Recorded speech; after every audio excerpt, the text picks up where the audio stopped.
আসসালামু আলাইকুম। কি ব্যাপার স্যার এই সময় বাসায়?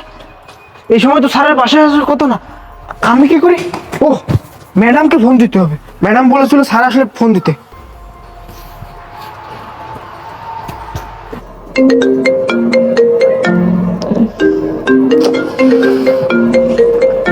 এখন আবার কে ফোন দিচ্ছে? এই সিকিউরিটি আমাকে ফোন দিচ্ছে কেন? ধ্যাৎ, আরে ম্যাডাম ফোন কেন কেটে দিল? এদিকে স্যার উপরে চলে যাচ্ছে। ম্যাডামকে যদি ওই অবস্থায় দেখে আজকে একটা গন্ডগোল সৃষ্টি হবে। আমি আবার ফোন দিই। ম্যাডাম ফোনটা ধরেন ম্যাডাম। এই তোমাকে বারবার তো ফোন দিচ্ছে কে? আরে সিকিউরিটি ফোন দিচ্ছে, ভালো লাগে না। ও শিট, আবার ম্যাডাম ফোন কেটে দিল। এই ম্যাডাম বারবার কেন ফোন কেটে দিচ্ছে? স্যার যদি উপরে যায় আর ম্যাডামকে দেখে আজকে একটা গন্ডগোল সৃষ্টি হবে। আমি কি করি, আর একবার ফোন দিই। ও ম্যাডাম প্লিজ ফোনটা ধরেন ম্যাডাম, আপনার আল্লাহ ভয় লাগে ম্যাডাম। এই তুমি ফোনটা বন্ধ করে রাখতে পারতেছো না? হ্যাঁ, এখন ফোনটা বন্ধ করে রাখবো। হুম, ঘুমাও। ও শিট, ম্যাডাম আবার ফোন কেটে দিল। আমি এখন কি করি? আমি কি গেট থেকে উপরে যাব? না না না, গেট থেকে যদি আমি উপরে যাই আর এখান থেকে যদি কিছু চুরি হয়ে যায়, আমারই চাকরি নিয়ে টানাটানি বেঁচে যাবে। তার থেকে বলো আমি এখানেই থাকি। আমাকে বলেছিল ফোন দিতে, আমি দিয়েছি।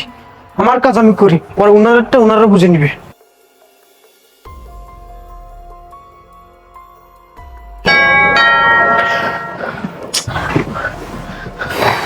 দূর আর ভালো লাগে না।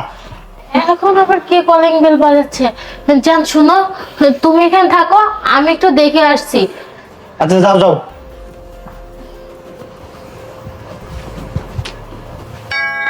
আরে বাবা আমি আসতেছি, কলিং বেলটা কি নষ্ট করে ফেলবে নাকি?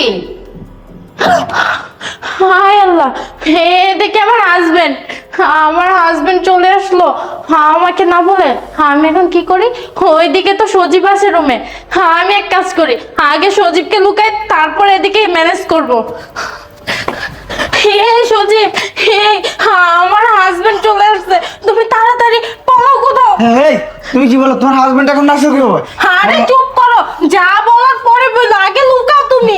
কোথায় লুকায়? ওই ওখানে যাও। আরে এই এখানে তো তোমাকে দেখে ফেলবে। তুমি এক কাজ করো, খাটের নিচে লুকাও। যাও। আরে বাবা তাড়াতাড়ি এই। করো না। এর নিচে ঢুকা যাচ্ছে না, অনেক নিচে তোমাদের খাটটা। তাহলে কি করি? দরজার পিছনে, ওখানে লুকাও। জান শোনো, আমি না বলা পর্যন্ত তুমি এখান থেকে একদমই বের হবে না, ঠিক আছে? একদম চুপ হয়ে থাকো। ওকে।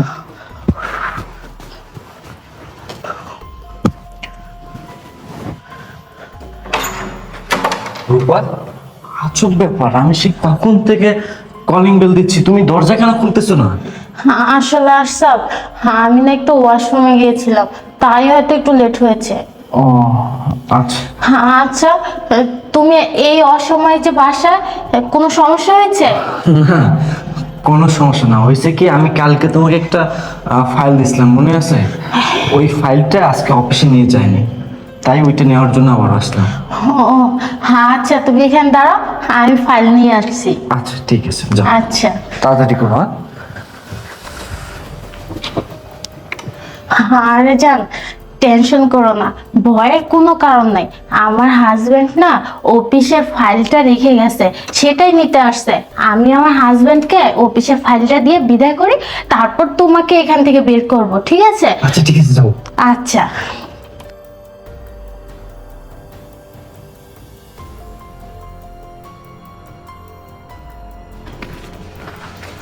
আশরাফ, এই যে দেখো তো এই ফাইলটা। হ্যাঁ এটাই।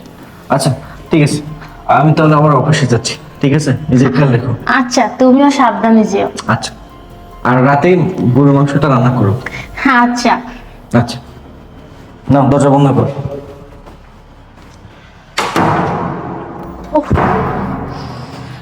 এবারের মতো তো বেঁচে গেলাম। আল্লাহ, তুমি আমাকে রক্ষা করেছো। আজকে যদি ও জেনে ফেলতো তাহলে কি যে হতো আমি নিজেও জানি না। এক কাজ করি, আমার জানকে এখন বের করি। বাবু, আমার পাখিটা কোথায়?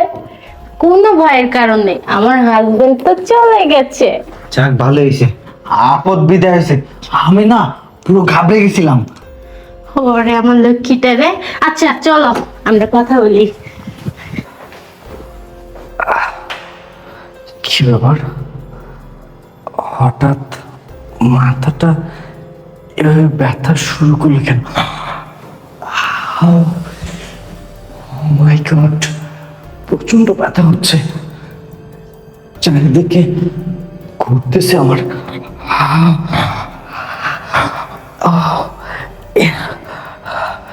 খুব কষ্ট হচ্ছে, হঠাৎ এমন কেন হচ্ছে? আমি তো কিছু বুঝতেছি না, সব কিছু অন্ধকার দেখতেছি, অন্ধকার। এক কাজ করি, আমি ভিতরে গিয়ে এক গ্লাস ঠান্ডা পানি খাই, তারপর সব কিছু ঠিকঠাক মনে হলে আবার নয় অফিসে যাবো না। রূপা,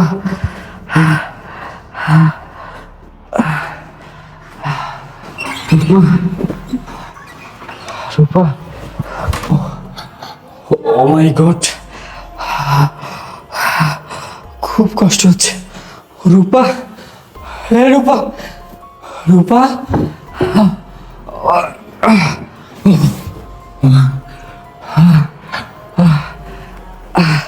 এই জান, শোনো না, ও আবার কিছু বুঝতে পারেনি তো? মানে তোমার হাজবেন্ড? না না জান, আমার হাজবেন্ড কিছুই বুঝতে পারে নাই। আচ্ছা জান, শোনো না, এবার প্রত্যেকদিন লুকিয়ে লুকিয়ে আসতে আরো ভালো লাগে না। তুমি একটা কিছু করো, কারণ আমি তোমাকে আমার মতো করে পেতে চাই। এটা আমি কি দেখতেছি? আমার স্ত্রী পাশে এই ছেলেটিকে, এই ছেলের সাথে আমার স্ত্রী কিসের সম্পর্ক? আমি তো কিছু বুঝতেছি না। দেখি তো ওরা আসলে কি বলতেছে। জান, আমার কি ভালো লাগে এত ঝামেলার ভিতরে এই প্রতিদিন লুকে লুকে তুমি আসো, আমার ভালো লাগে না একটু। শোন না, আমিও চাই তোমাকে তাড়াতাড়ি বিয়ে করতে। তাহলে তুমি একটা কাজ করো, ওকে না কিছুর ভিতরে বিষ টিস কিছু মিশাই দিয়ে দুনিয়া থেকে শেষ করে দাও। আরে জান, তুমি পাগলের মতো কেন কথা বলো? এই যে তুমি যে বললে ওকে বিষ খাইয়ে মেরে ফেলতে, এখন যদি ওকে আমি বিষ খাইয়ে মেরে ফেলি তাহলে তো ওর সয় সম্পত্তি জায়গা কোনো কিছুই আমি পাবো না। তার থেকে বরং আমি একটা কাজ করি, ওকে না মিষ্টি মিষ্টি কথা বলে, মধুর মধুর কথা বলে ওর যত সয় সম্পত্তি আছে সব কিছু আমার নামে লিখে নিব। তখন কিছু একটা করা যায়, তখন মেরে ফেললেও আফসোস নাই। তারপরে তুমি আর আমি এই রাজ্যে রাজত্ব করব। হ্যাঁ জান, তুমি তো ঠিকই বলেছো, তোমার মাথায় তো বুদ্ধি একেবারে কিলবিল কিলবিল করে। রূপা, আর সব তো তুমি তুমি না অফিসে গেছিলা? আমি, ওয়াও, নাইস প্ল্যান। আমাকে মেরে আমার সকল সম্পত্তি হাতিয়ে নিয়ে তুমি তোমার বয়ফ্রেন্ডের সাথে সুখের সংসার করবা, রাইট? হ্যাঁ সব তুমি যেমনটা। একদম চুপ, একটাও কথা বলবো না। আমাকে এখানে আশা করো নাই, তাই নাই? অ্যাকচুয়ালি হয়েছে কি জানো, বেশ কিছুদিন যাবৎ তোমার বিহেভিয়ারে আমি চেঞ্জ দেখতে পাচ্ছিলাম। আমার প্রতি তোমার কোনো কেয়ারই নাই। আমার এগুলো দেখে কেন জানি সন্দেহ হলো, মনে হলো তোমাকে একটু টেস্ট করা দরকার। ভাবলাম বাসায় তোমাকে না জানিয়ে সিসি ক্যামেরা লাগাবো। বাস, যেই কথা সেই কাজ, তোমাকে না জানিয়ে বাসায় আমি সিসি ক্যামেরা লাগাই। ওই যে দেখো সিসি ক্যামেরা। তুমি জানতে না বাসায় সিসি ক্যামেরা লাগানো আছে, তাই প্রতিদিনের মতো তোমার বয়ফ্রেন্ডকে নিয়ে আজকেও বাসায় চলে আসছো। আর আজকে সব সত্যটা আমার সামনে চলে আসছে। আমি এটাও জানি তোমার এই অপকর্মের সাথে আমাদের বাসার সিকিউরিটি গার্ডও জড়িত। রূপা, লজ্জা করলো না তোমার? বিবেকে এতটুকু বাধা দিল না যে কি করতেছে আমি? এটা আমার একটা হাজবেন্ড আছে, আমার একটা সংসার আছে, একটা সংসার রেখে আমি অন্য একটা ছেলের সাথে কিভাবে সম্পর্কে জড়াই? আসলে না, তোমাকে কিছু বলার নাই। কিসের অভাব ছিল? ভালোবাসার কি অভাব ছিল? টাকা পয়সার কি অভাব ছিল? যখন যেটা চাইছো সেটাই তোমার সামনে হাজির করে দিছি। তারপরও কেন আমাকে ছেড়ে অন্য একটা ছেলের সাথে সম্পর্কে জড়ালা? আমি কাকে কি বলতেছি? ন্যূনতম বিবেক মনুষ্যত্ব বোধ যদি তোমার থাকতো, তাহলে এমন জঘন্য কাজ তুমি কখনো করতে পারতে না। অনেক হয়েছে, এত কিছু নিজের চোখের সামনে দেখার পর তোমার মতো মেয়ের সাথে সম্পর্ক কন্টিনিউ করা ইম্পসিবল। তুমি আমার সাথে প্রতারণা করছো, তুমি আমাকে ধোকা দিছো, তুমি আমাকে ইউজ করছো। সিস, আমার ভাবতে অবাক লাগতেছে, যে মানুষটাকে এত ভালোবাসলাম, যে মানুষটার সমস্ত সকালাত আমি পূরণ করলাম, সেই মানুষটা কিনা আমাকে ছেড়ে অন্য একটা ছেলের সাথে সম্পর্কে জড়াইছে। কেন জড়াইছো? কিসের জন্য জড়াইছো? যা হোক, আমি এত কিছু জানতেও চাই না, এত কিছু জানার আমার দরকার নেই। আসলে যে মানুষটাকে এত ভালোবাসার পরও আমি আপনজন করতে পারলাম না, সে মানুষটা আমার কখনো আপনজন ছিলই না।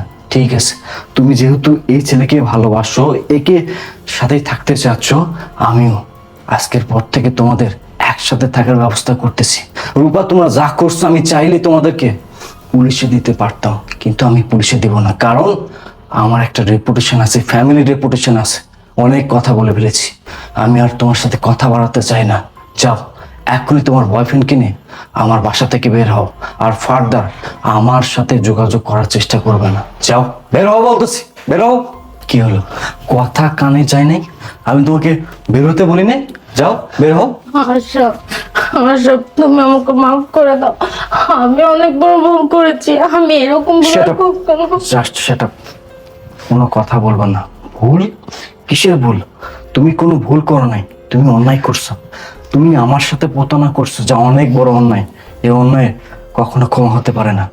বলছি না, আমার সাথে কোনো ধরনের যোগাযোগ করার চেষ্টা করবে না। যাও, বের হও।